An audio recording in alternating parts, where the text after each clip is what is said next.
Right, hello everybody, and welcome to another episode of Doctor Who Pod.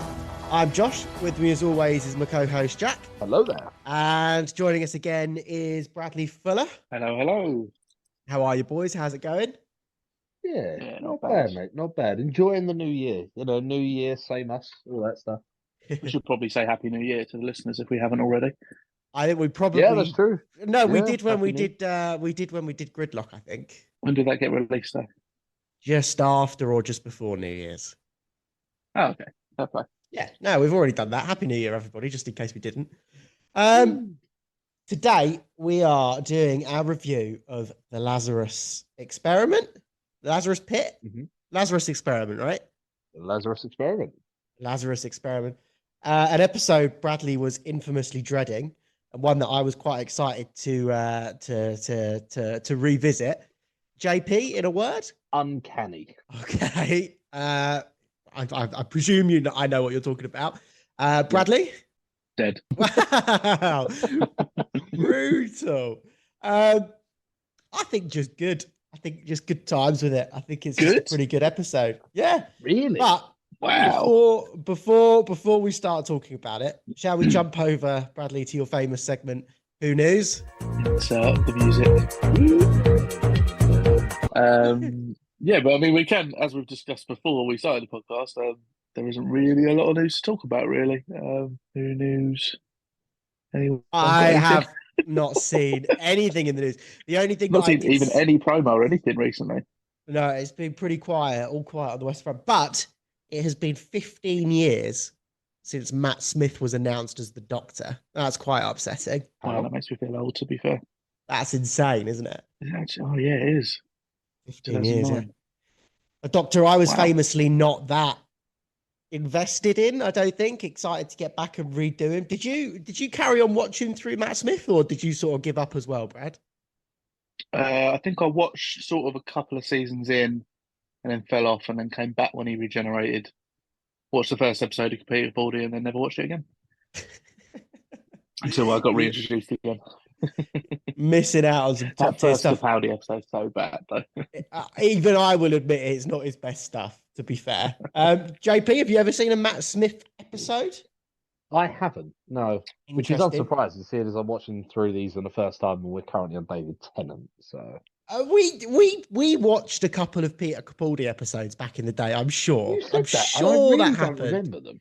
Are you sure you just didn't have other friends? No, 100%. We used to play. Pretty sure you two used to watch it before you went out. we used to play Battlefront in the day or like early afternoon. Whack Doctor I Who on, remember that. and then go to brush. Maybe it's just they were really shit and I've scrubbed them from my mind. So... No, well, we'll get there. Have you ever seen anything with Matt Smith in? I don't know. I must have. He's had a pretty tough Hollywood career, to be fair. I know he was going to play young Palpatine in The Rise of Skywalker, and they cut his Oh, part. that would have been cool. I think he played. He was in Morbius, wasn't he? He was in Morbius, Yeah, which I never haven't saw seen. Morbius. He's in Spider-Man. No. There's another. No, he's in the Game of Thrones spin-off.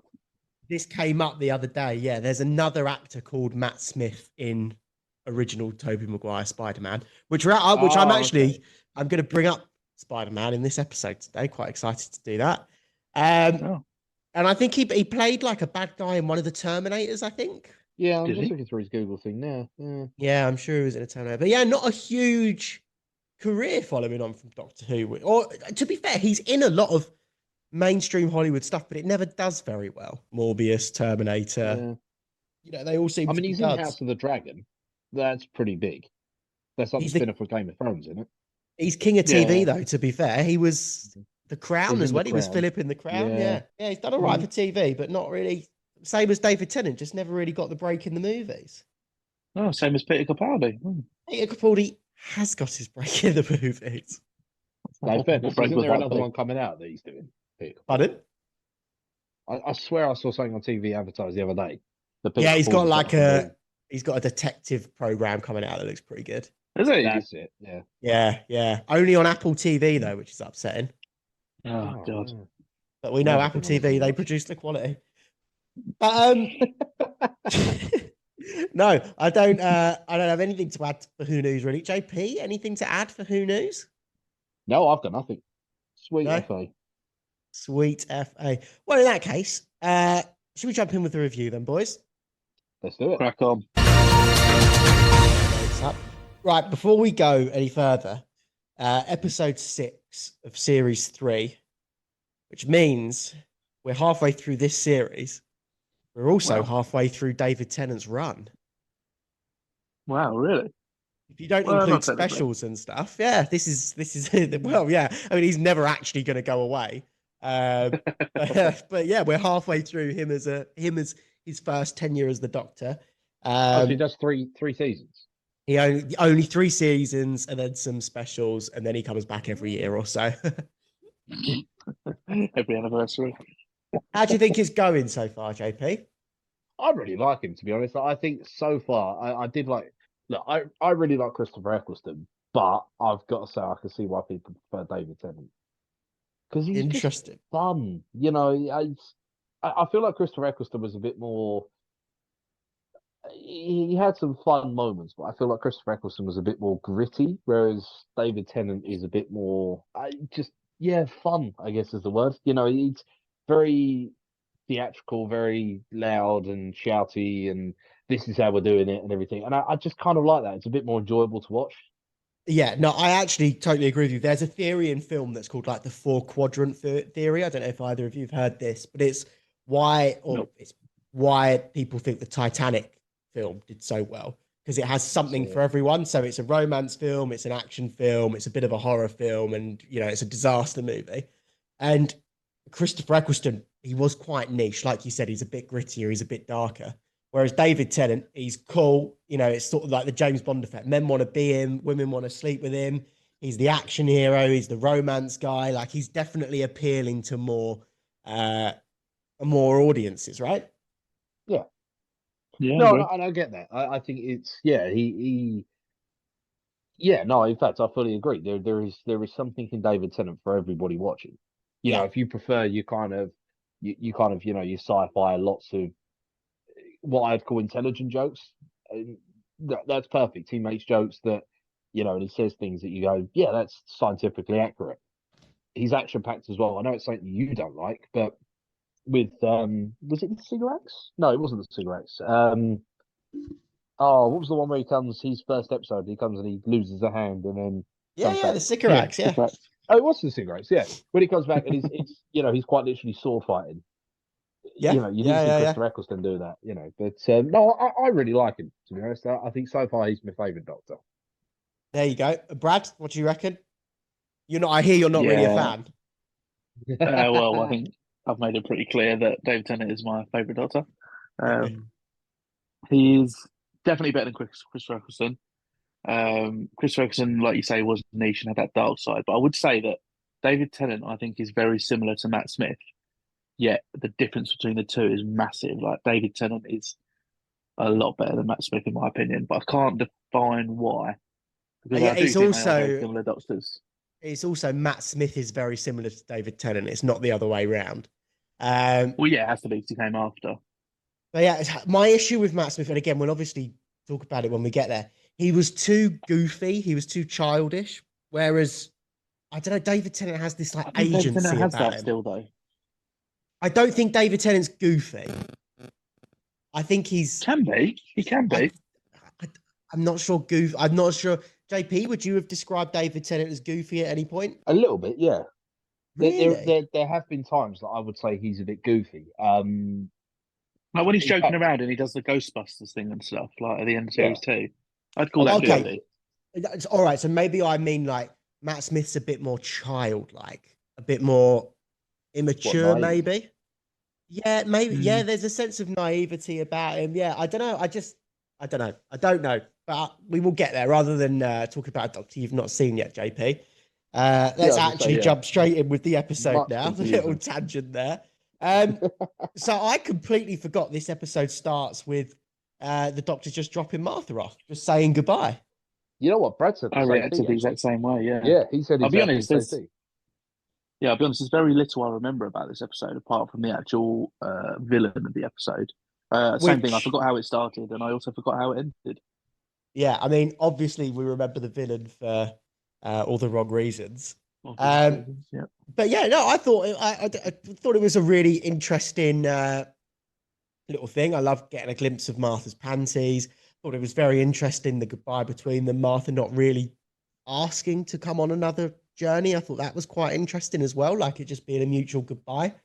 Perhaps some foreshadowing for the end of the season, Brad. Potentially, let's not spoil anything. But then, yeah, obviously there's the contrived look at the news. Your sister is on the news. And we get the antagonist of the story, old Richard Lazarus. What did you guys think of his old man prosthetics? Well, actually, before we get there, JP, Cool. did you know they were, because you obviously haven't seen Mark Gatiss before, did you think they were prosthetics? Clocked it straight away, mate. I'd recently watched Jackass, right? And you know when they do like a bad grandpa and everything like that? It was exactly the same as that. It was just like they'd like put a load of prosthetics on him, and it was just like, yeah, that doesn't look like a person, does it really? And then it just got worse through the episode, to be honest. But no, you could tell straight away that wasn't like that's not how he looked normally. I think on his own, in the shots where it's just him, he looks fine, like he looks passable. But when you have an actual human with actual skin in the same shot, I think that's when it becomes a little bit jarring. But yeah, I mean, so there we go. That leads us into he's going to change what it means to be human, I think is the line. That's the cold open. I think it's quite a strong cold open, to be fair. I even like the doctor doing his little disappearing and then come back and say, did he just say that? Let's investigate. Like, did it set you up in the right way? Yeah, I mean, look, it gives you some kind of mystery to the episode. You're like, there's obviously something going on here. Like, Gridlocks, for example, the two people in the car, they get crushed by some monster. One of them saying, oh, we shouldn't have done it and everything. It gives that sense of mystery. You're like, what is going to go wrong? Because obviously something is going to go wrong because the doctor's interested, but what's going to go wrong? Which I quite like, actually. I thought it was a good setup for the episode. Okay, fair enough. Talking about setup and mystery, I suppose we may as well ask the question now. JP, do you want to give us your Easter egg theory for this series? Yes. This is the first time this season that I've actually managed to piece two things together, because Harold Saxon has come up again in this one. Yeah. Right at the end. I don't know if that was Harold Saxon that was talking to Martha's mum at the do, or whether that was just one of his, I don't know what you'd call them, minions or something. I don't know. But at the end, go on. No, since I said it was interesting to see what Josh thought of this, but do you actually know who that guy is? Because I didn't recognize him or remember him at all. No, is the answer. I don't know if we ever actually see him again. I don't think we do. Yeah, what was the second thing, JP? He was mentioned in. Oh, okay. So yeah, there was a poster saying "Vote Saxon," and then he appeared on the radio talking about. I think that was in Smith and Jones, actually.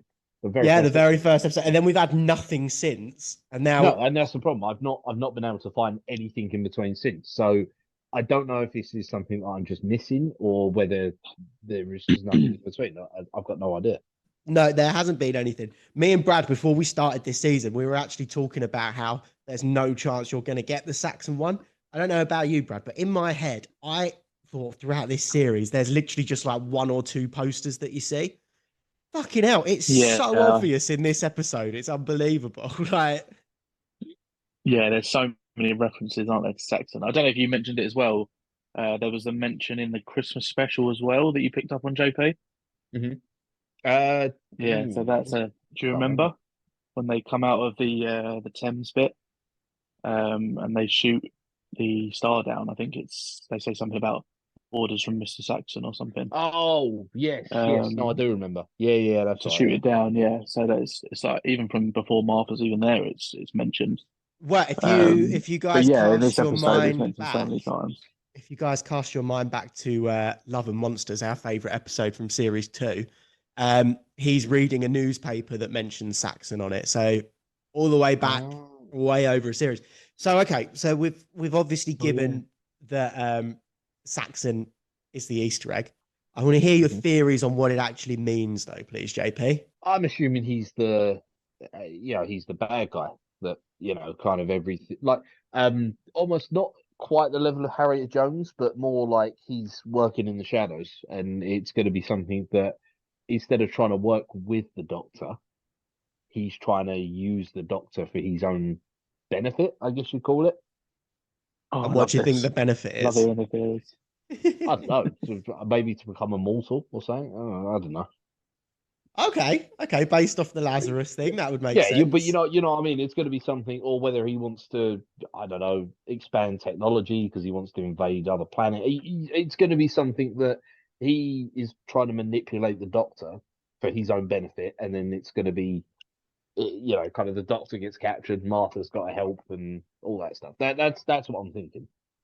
Interested. Stick with it. I am very intrigued to hear you develop your theory as we go on. Brad, are you getting quite excited now that we're halfway through, knowing what's coming? I'm fucking gassed to watch the rest of this series now.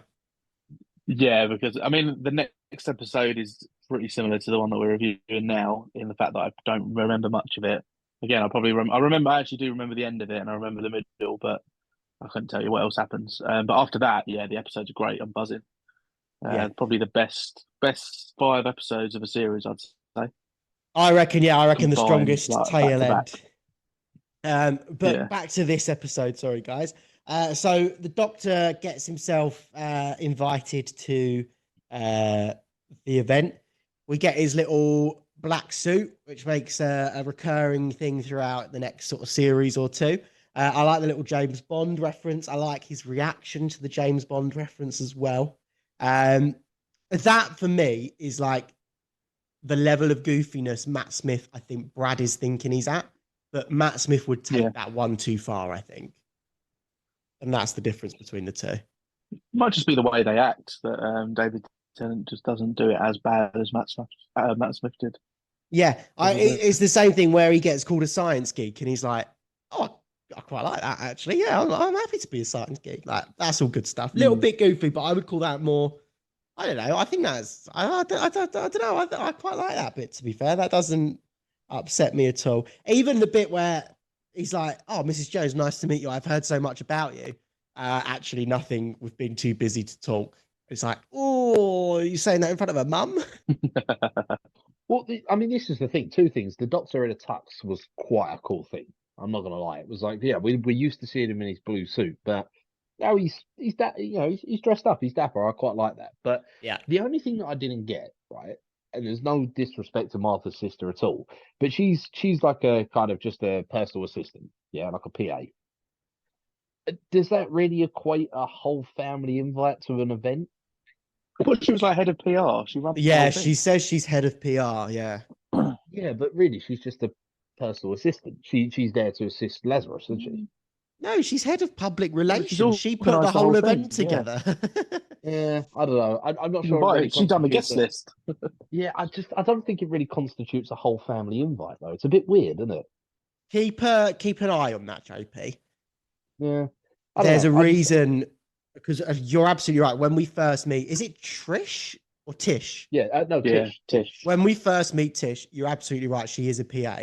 In this one, she's head of PR, and she's managed to get her whole family in. There's a reason that something's happening. Just again, it's sort of in line with the Easter egg. But yeah, I mean, head of PR. Yeah, I think it makes sense that you'd invite your family. I mean, I couldn't imagine wanting to go to this event if I had the invite. Do you think you would? Are you mad? What he's doing? You'd want to know what was happening. Yeah, but I'd hope. God, I don't know. I mean, I'd hope there'd be some more health and safety protocols in place. But yeah. I don't know if I would. If my brother rang me up and said, oh, I work for this guy, he's doing this sort of science experiment thing, it's a black tie event, do you want to come down? There's going to be cocktails and stuff. I'd probably be like, no, actually, you'll probably be fine. I'm not renting a tux for this. Yeah, but still, I you get to what see was a cool happening. Science experiment. It doesn't sound like someone's Tish, going to try and de-age himself. but nobody does know, right? That's the whole point. He just says he's going to change what it means to be human. Yeah. Yeah, but that's skeptical. You'd want to find out what that is. You would want to find out what that is. I don't know, man. I think I'd be happy to hear about it in the news. But that leads us on to the transformation. Me and Brad specifically, have criticized the new series for being a little bit Disneyfied.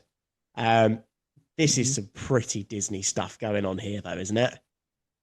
I Do you wouldn't think? say it is. No, I don't think it is. Really? I It's was a bit too getting dark to be Disney. This. maybe not Disney, but certainly Marvel. Like, I was getting serious Spider-Man 2, Doc Ock and his arms harnessing the power of the sun vibes from Oh, this. Yeah, I know what you mean. nah. See, you know what I got? I got Andrew Garfield in the first Spider-Man with Dr. Connors and the Lizard. Okay, I didn't. Yeah, no, I can see it. Wants to change the genetic code for the better of humanity that is really doing it for themselves, and then turns into a horrific monster. Yeah, fair enough. I was Horrific being the optimal I word was there. expecting Andrew Garfield to come back from the 1930s and just be like, "Hello." That would be quite good. But no, I'm getting serious Disney vibes. There's even a bit, or certainly Spider-Man vibes. There's a bit where like the DNA strand comes up on the screen as well, and that all felt very sort of like X-Men, Spider-Man. And then there's even a bit, right? In Avengers where he hulks out on the helicarrier and he's chasing Black Widow down the corridor. They basically do that shot in this with him on the ceiling chasing the Doctor. Yeah, I don't think remember they that do, from don't Marvel. they? Yeah. Which film is that? Which Marvel film is that? Avengers 1, where he hulks out on the helicarrier on the what's it What, he called? runs after Black Widow? Yeah, there's one Yeah, when he goes, scene. Yeah, oh and it's yeah, like he goes slow through like motion. when he first turns into the Hulk on the helicarrier, and then it's all No, I dark, don't and then you remember. just see like she's running through, and then the Hulk's behind her, and he just smashes like all the glass bits and everything. You have to give it a rewatch. Can't remember. I'll whack it on the Instagram this week when I'm advertising the when I'm advertising the episode. So yeah, and he comes out, and we get Mark Gatiss in all his glory. First time you've seen him, but as we mentioned last week, he's a regular writer for Doctor Who, but didn't write this episode. Strange relationship. I like that when he comes out, he's a smarmy little prick, basically, and he's just hitting on girls, and he ditches his wife immediately. And yeah, But I mean, that was I was going to say that was kind of foreshadowed though, because the bit just before the presentation, Tish goes up and he does that really weird thing where he puts his hand on top of her hand, yeah, which I I lost the like entire that. contents of my stomach before. I was like, that's just there. But yeah, I don't know. That was in his core. Like he was always going to do that.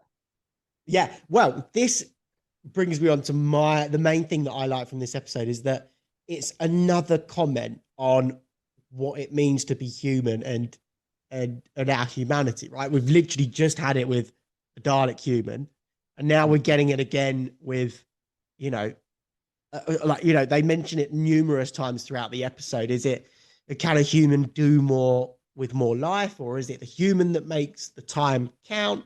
Just like this series, even if we look forward as well, is a real deep dive into what it means to be human, basically. And whose side would you boys lean on? We'll start with Brad. Are you life should be finite and we just do the best with what we've got? Or do you think that we should continue advancing medicine to the point where we're basically living forever? I'm on the side of probably just stick to how it is. I think obviously medicine can advance to like cure other things and that, but why would anyone really want to live longer than like 120 years or 100 years, whatever?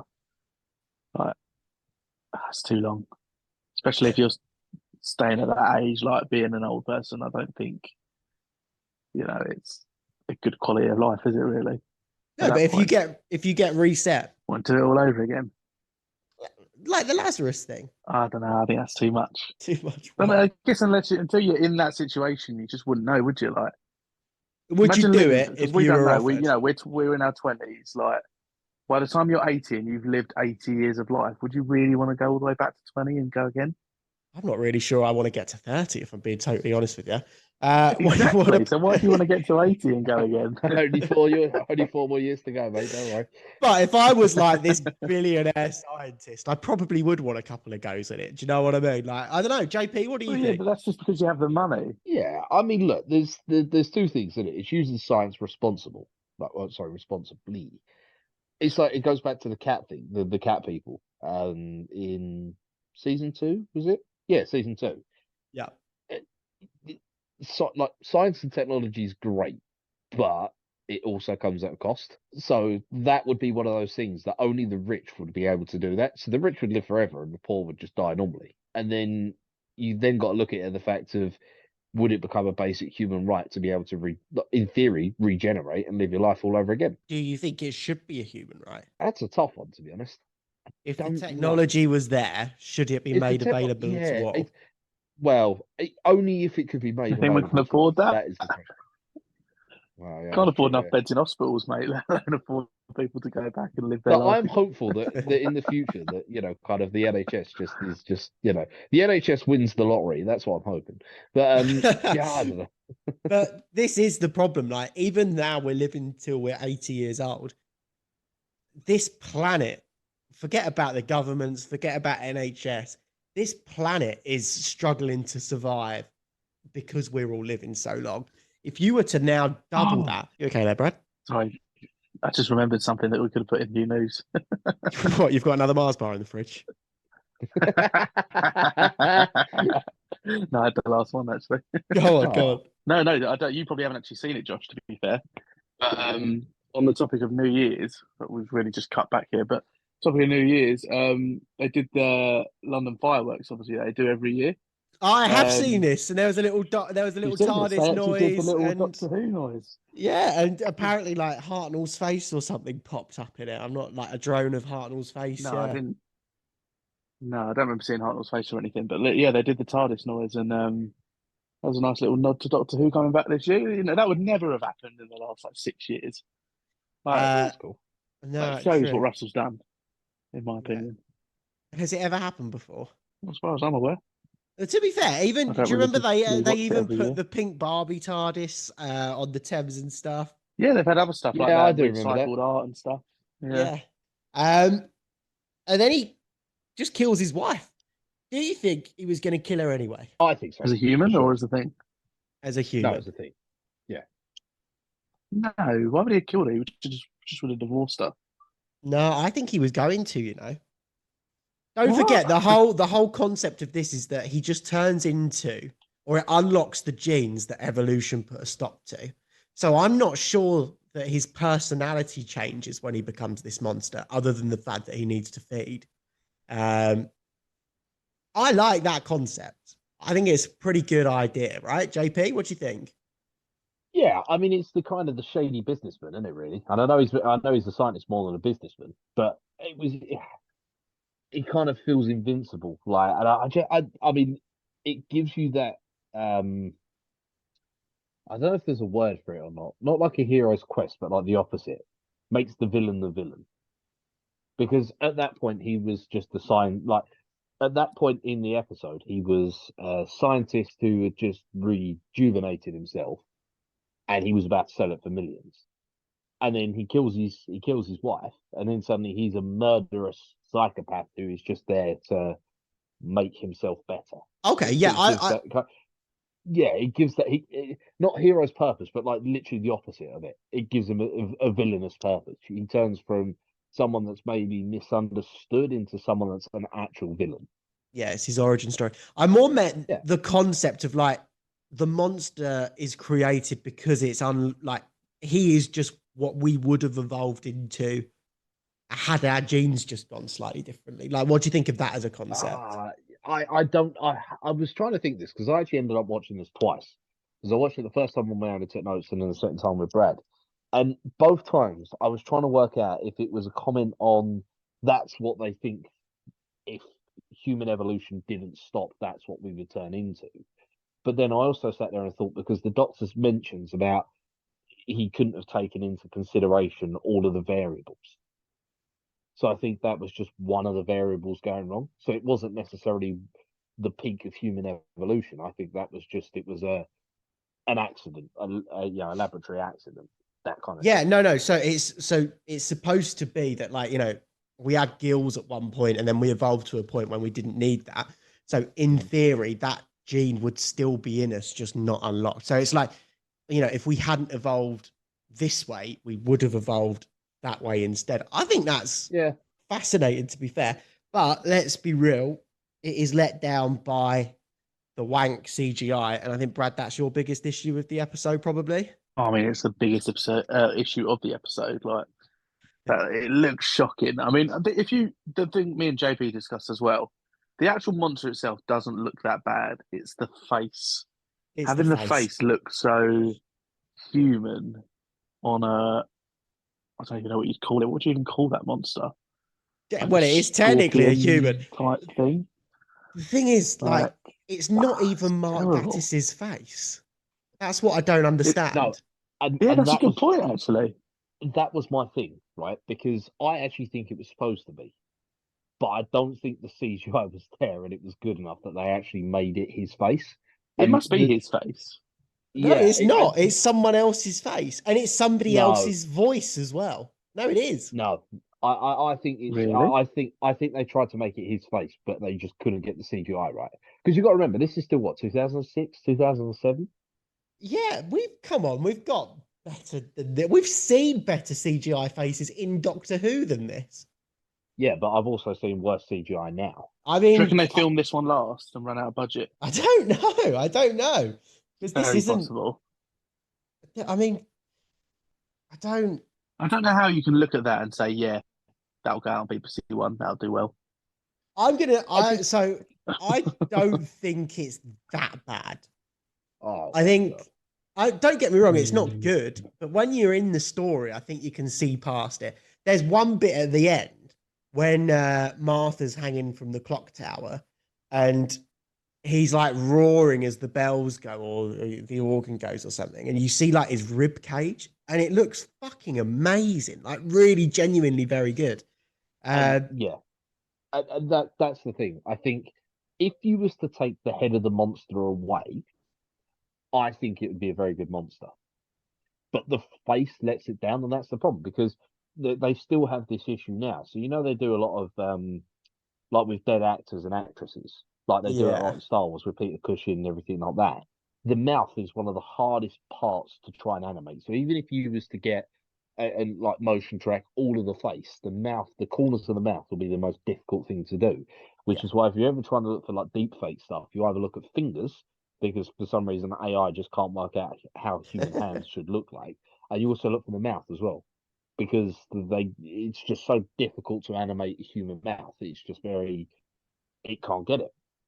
And I think I actually agree with you, Josh, on this, and the fact that the actual body of the monster with the rib cage and the kind of almost like the spine that's been like pushed out of place and snapped and everything, I think it looks creepy as anything. I'm like, yeah, that's a proper.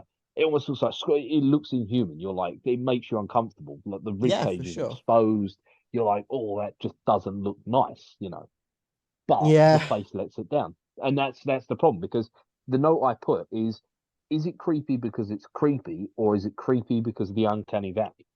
Yeah, exactly. Because I thought that monster was creepy, but you look at the face and you're just like, there's something wrong with that face. There's supposed to be a human face, but it just doesn't look human. No, it's not Doctor Who at its best, unfortunately. No, but I will say I thought the action sequence where like where it's going through the party. I said a party. The I don't know what you call it. What do you call a scientific gathering? Oh, function. Function. Yeah, there you go. Like when it's going through the function and everyone, it does look very good, but then it cuts to its face where it does the raw thing and it opens its mouth and you're just like, oh, that's really wanking it. Should have known when to stop. Yeah. Yeah. I mean, look, what can you do? What can you do? It does though lead to, well, my favorite line in this episode does lead to the the monster attack in the function, and the fact that the doctor runs in and that lady goes, he's like, you're all in danger, you're all in danger. She's like, well, the only danger in here is choking on an olive, and I'm like, well, you're dead, aren't you? Is she the one that does then die? Yep. Good fucking riddance, you silly twat. I mean, right, okay, so the monster is weak. We actually, Brad, I was getting some serious vibes of what's it called? The Wild Blue Yonder, one of the recent specials, because it's too heavily reliant on CGI. Oh, you're saying the poor CGI reminds you of it? Yeah, and the over reliance on the CGI. Yeah, I mean, CGI is the whole in both episodes. CGI is the whole bad villain, basically, isn't it? Like if you took away that CGI, it's nothing. Yeah. Yeah, but anyway, I I do don't know think what your though point is there, but yeah. just getting vibes from it. Just getting vibes. People will call us out if I say I like this, but I don't like Wild Blue Yonder because they'll be like, "Oh, but it's all just CGI." But Oh, but I the think mystery makes it great. no, I think this is made up for by the concept because it's slightly more grounded in reality, and I also think the supporting characters are pretty good. I like the exploration of Martha's family. I like the deepening of the Saxon mystery. Um, what do you think of the family, JP? I mean, it gives you other characters to develop, I guess, as like kind of almost like Captain Jack or Mickey or something like that, because they kind of lost all of that. Because if you look at going back through season 2, of course, as background characters that you could almost drop into at any time, where you had Rose's mum, you had Jackie, you had Mickey, even though he's in a parallel universe, you had Captain Jack, and that was really about it. I mean, the face of Bo, maybe Yeah. you could count as one. Like, Mm. that was it. But now it opens up, so you've now got all of Martha's family. You've got a brother and sister, you've got the mum as well, and even a push the dad. Oh yeah, we Although didn't see this I episode. Interestingly, no, well, I get again. I think that was what they're trying to. What was the episode where they go into the party and have the thing where the First one dad was turns up with the Smith and girlfriend? Was Jones. it the first one? Smith and yeah, Yeah. yeah. Yeah, I think that's kind of going to be a bit of a subplot, I guess. I don't know. Could be. Who Maybe is not. the Maybe brother not. though? Can we clear this up because of he looks so Oh, you think you know the recognizable? brother? Yeah, I'm fair enough. convinced he's in JLS. Who is Yeah. he? What's he been in? He's Melvin O'Doom. What? No, he's not really. That's a JLS guy though, isn't it? No, Melvin O'Doom's the guy we saw at Unit 7. Oh, Ricky and Melvin. Yeah. No, this is Ricky, isn't it? No, it's I think not. it is. I think it is. I'm gonna have to Reggie. Google it. Reggie Is it- Yates. Reggie Yates. Is that Oh, is is it that who Reggie it is? Yates? Yeah, who's Reggie Yates? Isn't he on the radio or something? I'm Probably. just I looking it don't up. know. What's he known for? Pirates, Doctor Who, Date Night, BAFTA He's television. 40 now. Yeah, that's a bit He was on upsetting. Radio 1, yeah. Ah, there you go, Reggie Yates. There you go. So yeah, I like the family drama. I like it when what's the mum's name? Right, I completely forgotten the mum's name. Francine. Yes, something like that. Francine, yeah, Francine. I like it when she slaps him and the doctor's just like, "Oh, why is it always the mothers?" Brilliant line, very funny. Absolutely love it. But then yeah, I mean the rest of the episode really just digresses into people running away from CGI. They blow him up. It does nothing. They reflect the Lazarus Experiment beams back onto him, and it temporarily fixes the problem. Quite an interesting solution. I thought that was. Yeah, it's just the fact where he's just pretty much just holding the wire in the. I get that the Doctor is special and he's not exactly human, but I think this loops back to right at the start where we were saying there's a bit more of a not so much goofy, but I don't think Christopher Eccleston would have done that. No, there's a lot less. Yeah, I know what you mean. He's literally got the wire in his hand. He's got the wire in one hand, the sonic screwdriver in the other, and he's locked in a box with Martha. Yeah. And I don't know, it just didn't. I mean, it wasn't the conclusion of the episode, but at the time, I did think it was the conclusion of the episode. I was like, oh, that's it, he's done now, that's it. But it was just like, oh, okay, fair enough. There's just a naked man on the floor now. That was it. But I don't know. I mean, I will say there's nothing wrong with it. Again, it almost goes back to that thing where I can't remember the name of the episode. The one with the cat ladies, where they were in New the Earth. hospital. That's it, New Earth. Where his solution is to literally just pour loads of things into an elevator and then just release it. So you think he's winging it a little bit more than Christopher Eccleston would? Yeah, I think so. I think so. And maybe that's why the monster came back because it wasn't a proper fix. It was only a temporary fix. Yeah, but again, Christopher Eccleston feels like he would have known that rather than. But then it leads to what I actually think is a pretty good conclusion in this. What do they call it? They don't call it a church, a cathedral. In this cathedral. Yeah. Mm-hmm. I really like it. The only thing I have an issue with is there's this one bit where he says like, "Oh, I saw the bombing and I saw the fire and I saw the gunshots," and the doctor's like, "The Blitz," and he goes, "Oh, you've read about it then." Nobody speaks like that. I know it gets to the funny line that, "Oh, you're as old as I am," blah, blah, blah. But nobody speaks like everybody's heard of the Blitz. It's a really nitpickety thing. But it just, he says nobody talks like that. Yeah, but to get to that point, he's like, "Oh, you've read about it." What do you mean? It's taught in schools. Everybody's fucking read about it. Yeah. Isn't it just highlighting that the doctor wasn't there like he was? But it's contrived writing is what I'm trying to say. Like, nobody speaks like that in real life. It's clearly set up for an otherwise what's basically just a cheap joke, to be fair. But that's pretty nitpicky, to be fair. Yeah, there was a question that I'm hoping you can answer. I'm assuming, because he talks about the Blitz and everything like that, I'm assuming that wasn't the same incident as the Doctor dances. Well, I think there were loads of bombs in the Blitz, wasn't there? No, there were, but there was the Blitz, a pretty... Yeah. No, I was assuming, because again, I'm assuming that, speaking chronologically, that would be the last Doctor would time be kicking around at the same. Yeah. That's a good point, to be fair. I never even thought of that. I like that. Just on that, sorry, just back to reality. JP mentioned New Earth. Do you recognise Martha's mum, JP? No, he won't. Was she one of the cats?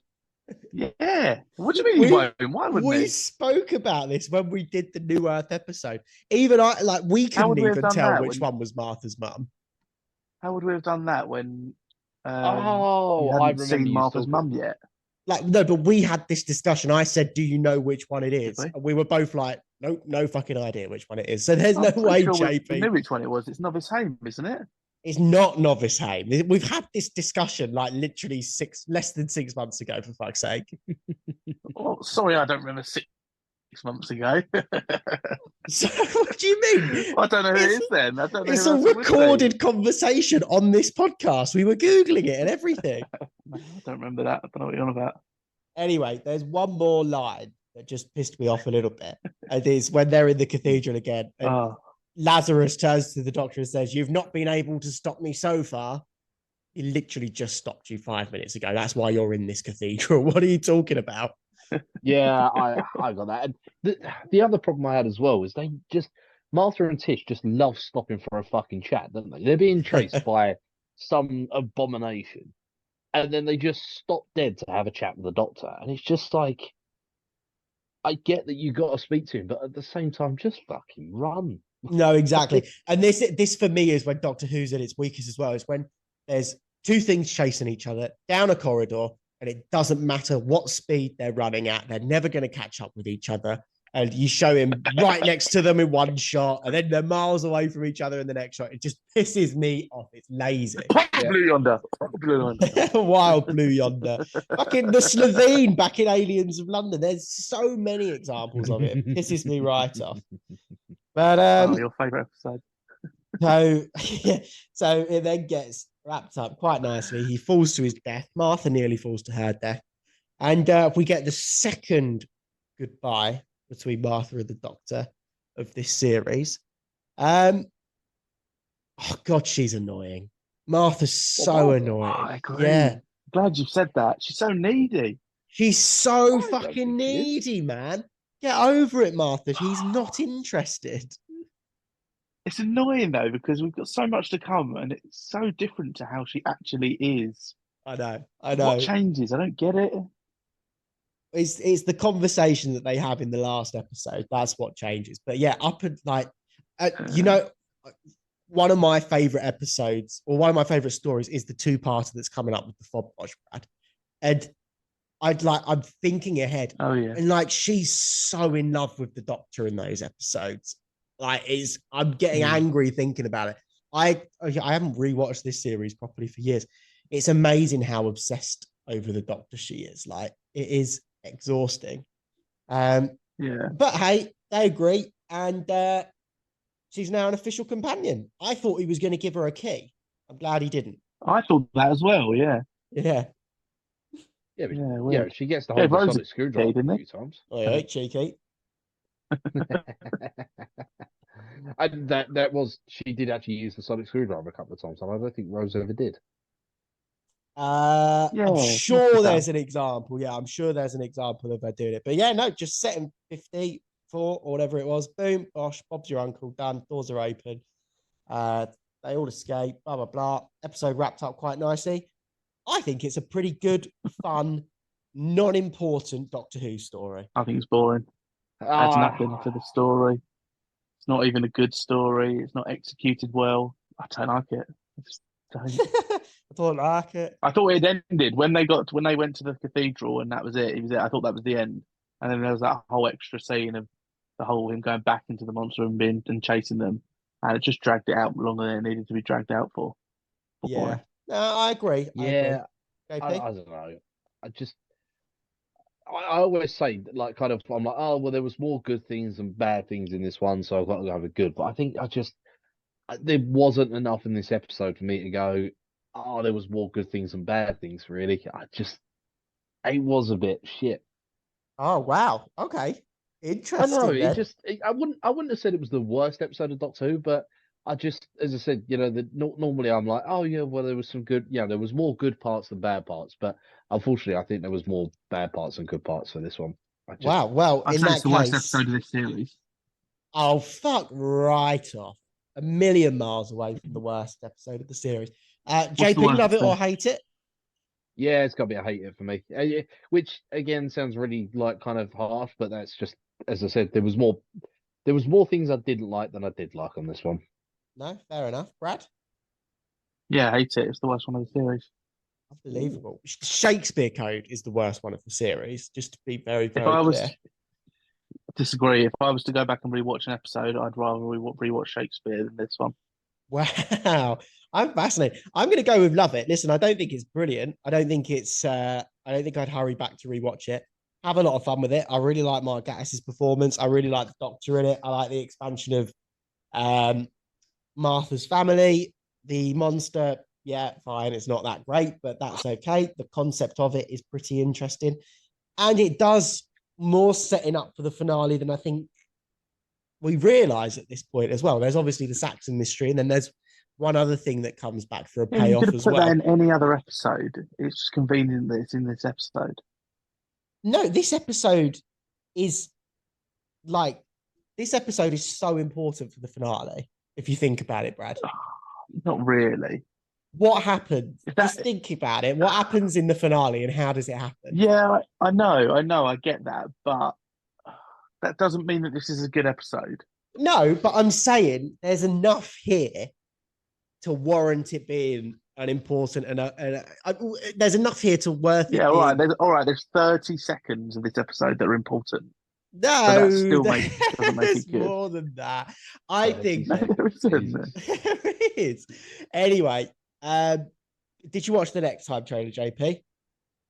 We did, and I can't. Oh yeah, no.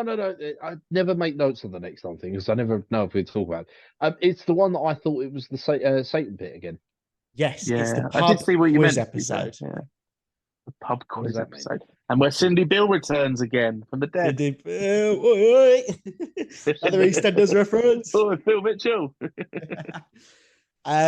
Well, JP, brace yourself because it's the first exposure to Chibnall you're going to receive. Oh, Yeah, strap in. see, the thing is it in like kind of direct like relation to Satan pit, or is it just completely different? No. I think it may, and again, this might even be a stretch. I think it may be set in the same time zone, but whether they even say that or not, I don't know. No. But no link other than potentially being at the same time. Oh shit! Because I saw it and I was like, oh, it looks really hot, and kind of there's lot. It just felt like the Satan pit again. And A I was spiritual yeah, get those successor. vibes. Yeah. yeah, I Yeah. really liked the episode, and I was like, oh yeah, and now I'm not looking forward to it. Yeah, like, imagine the complete no, opposite, yeah. and that's what you'll get. No, I don't think it's that bad. Again, I mean, listen, I don't think it's great. I don't think it's that bad. But that's next week. This is now. Anything to add, boys? No. No, I'm just looking through my notes. I think we've covered everything. Oh, the only other, in fact, no, the only other thing I wanted to mention is the Doctor kind of saved the day similarly to how he did with you know when he's with Catherine Tate in the Catherine Tate Christmas special. Yeah. Just sticks the sonic screwdriver into something to make it louder, and that's it. Oh yeah, like he did with the snowmen. Yeah, good for that. Yeah, nice little call. But he'll stick his Sonic anywhere, won't he? Exactly. Making it too tempting. Too tempting. Anyway, I'm surprised we've not had a mention of the glasses this week. Well, like I said, I've given Have you up. given up? Yeah, completely. Yeah, it's Okay. just for show. Okay. Just for show. Very Did upsetting. use it for a screen this time, though. Again. Yeah, up close reading, but Martha was there. Nah, it's dead, mate. Drop it. Drop it. Stop trying to flog a dead horse.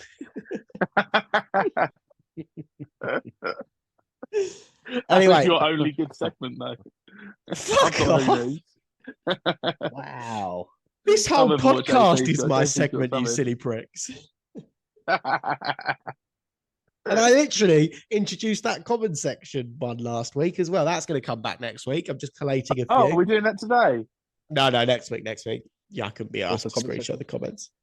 Terrible yeah. comments from terrible people. But I'm going to do nice comments from okay people next week, I think.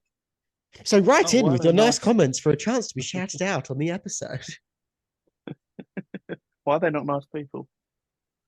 Why are who not nice? Oh, You said nice comments Yeah. from okay people. I mean, we don't. They're leaving comments on YouTube. How nice can they be? You can leave nice comments on YouTube. Oh, I'm joking. I love you, listeners. Thank you very much. Right, signing off now. I'm tired. I'm going to bed. Go on, sign off, boys. Yeah, Yeah, no, see you thank you for. Wow, that was just. I was going to say thanks for all the continued support, guys. Really appreciate it, and we'll catch you next week. And next week we are going to do a face reveal, I believe. Correct? What's the face? Who knows? Also, You're going to see us live and on camera, maybe. Oh, not live. definitely not. Oh, fucking hell, imagine doing this live. Jesus. Oh dear. All right, well, anyway, But yeah, maybe good on night camera. for now. Yeah, maybe on camera. Laters. Maybe on Adios, camera. amigos.